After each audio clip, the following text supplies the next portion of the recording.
ಈಗ ಫೀಡಿಂಗ್ ಯಾವಾಗ ಕೊಡ್ತೀರಿ? ಕೊಡಬಾರ್ದು ಇಲ್ಲ, ನಾನು ಹೇಳ್ತೇನೆ ಯಾವಾಗ ಕೊಡ್ತೀರಿ? ಅಭಾವದ ಕಾಲದಲ್ಲಿ ಕೊಡ್ಬೇಕು. ಎಸ್, ನೀವು ತುಪ್ಪ ತೆಗಿವಾಗ ಜೇನು ತುಪ್ಪ ತೆಗಿವಾಗ ನೀವು ಮತ್ತೆ ಕೊಡ್ತೀರಿ ಅಂದ್ರೆ ನಿಮಗೆ ದುಡ್ಡು ಹೆಚ್ಚಾಗಿದೆ. ಡಿಸೆಂಬರ್ ನಂತರ ಕೊಡಬಾರ್ದು. ನಿಮಗೆ ದುಡ್ಡು ಹೆಚ್ಚಾಗಿದೆ ಅಂದ್ರೆ ನೀವು ಬೇಸಿಗೆ ಹೊತ್ತಿಗೆ ತುಪ್ಪ ಕೊಡ್ತೀರಿ.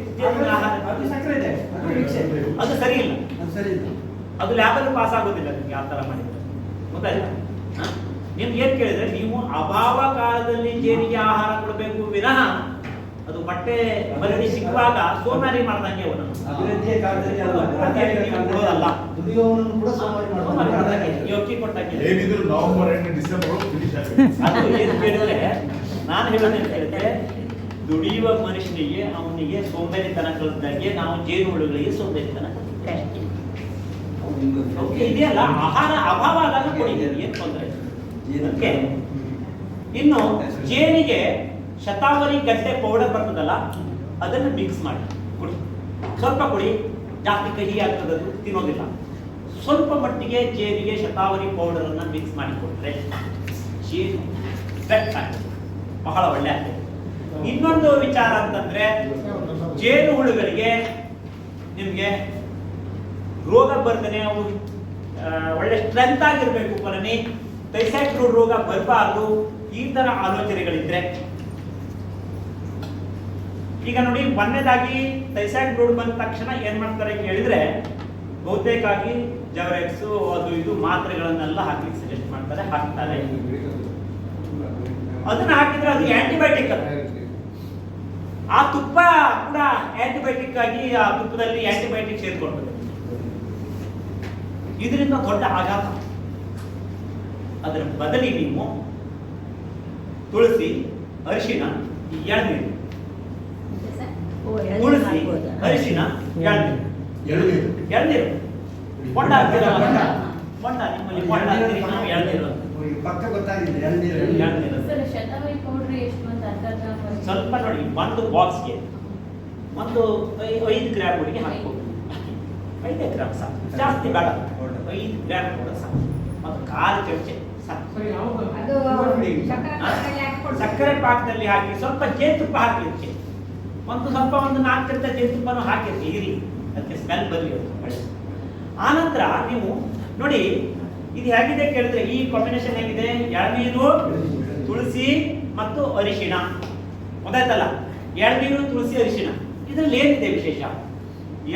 ಇದರಲ್ಲಿ ತುಳಸಿ ಮತ್ತು ಅರಿಶಿಣದಲ್ಲಿ ಆಂಟಿ ಫಂಗಸ್, ಆಂಟಿ ವೈರಲ್ ಒಳ್ಳೆ ಗುಣ ಇದೆ ಅದರಲ್ಲಿ ಅಲ್ವಾ.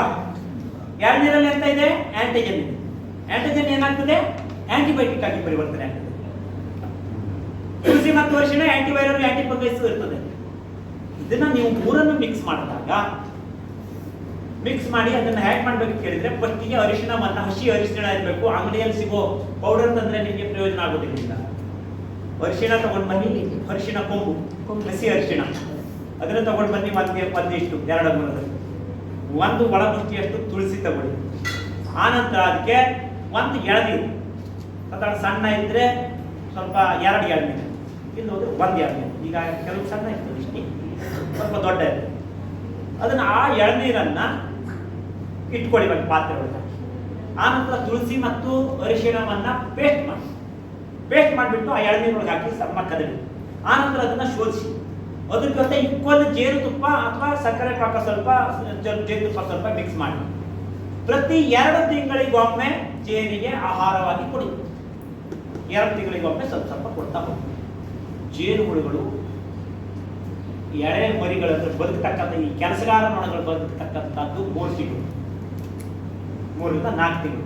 ಪ್ರತಿ 2 ತಿಂಗಳಿಗೆ ಕೊಟ್ಟರೆ ಕಂಪಲ್ಸರಿ ಎಲ್ಲ ಬ್ಯಾಚ್ಗೂ ಕೂಡ ಅಲ್ಲಿ ಇದು ದೊರಕುತ್ತದೆ, ಈ ಆಂಟಿಬಯೋಟಿಕ್ ದೊರಕುತ್ತದೆ.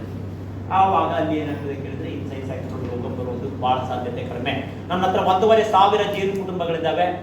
ನನ್ನ ಹತ್ರ ರೋಗ ಇಲ್ಲ, ಯಾವ ಹುಡುಗರು ಈಗ ಮಳೆಗಾಲ ಅಲ್ಲ, ಬೇಸಿಗೆಗಾಲದಲ್ಲೂ ಕೊಡ್ಬೋದು.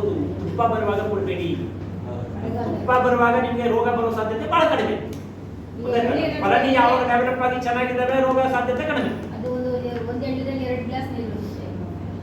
ಕೊಡಿ, ಏನಾಗೋದಿಲ್ಲ, ಸ್ವಲ್ಪ ಹೆಚ್ಚು ಕಡಿಮೆ, ಸ್ವಲ್ಪ 2 ದಿನ ಆಗ್ಬೋದು. ನಾನು ಅಂತ ಹೇಳಿದ್ದೆ 2 ಗ್ಲಾಸ್ ನೀರಿದ್ರೆ 2 ಗ್ಲಾಸ್ ಜೇನುತುಪ್ಪ ಈಕ್ವಲ್ ಹಾಕಿ. ನೀವು ಎಳನೀರು ಎಷ್ಟಿದೆ ಅಷ್ಟು ಈಕ್ವಲ್ ಜೇನುತುಪ್ಪ ಅಥವಾ ಸಕ್ಕರೆ ಪಾಕ ಅಳತೆ ಮಾಡಿ ಹಾಕಿ.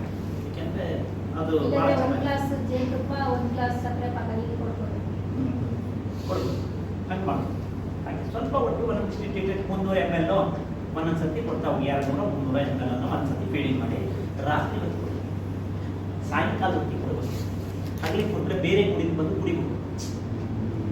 ಇದೆಲ್ಲ ಕೆಲ್ಸಕ್ಕೆ ಹೋಗಿರ್ತವೆ. ರಾತ್ರಿ ಎಲ್ಲ ಕುಡಿದು ಖಾಲಿ ಮಾಡ್ತಾವೆ.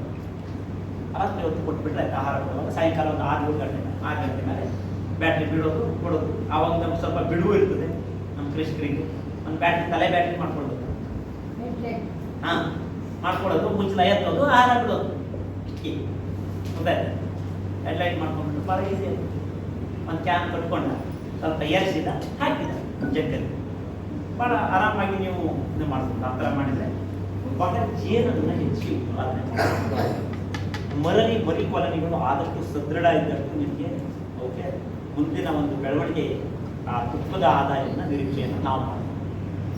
ಹಾಗಾಗಿ ಆ ಥರ ಮತ್ತೆ ಒಳ್ಳೆ ಎಳೆ ರಾಣಿಯನ್ನೇ ಇಡಿ ಕೊಡಬಾರ್ದು.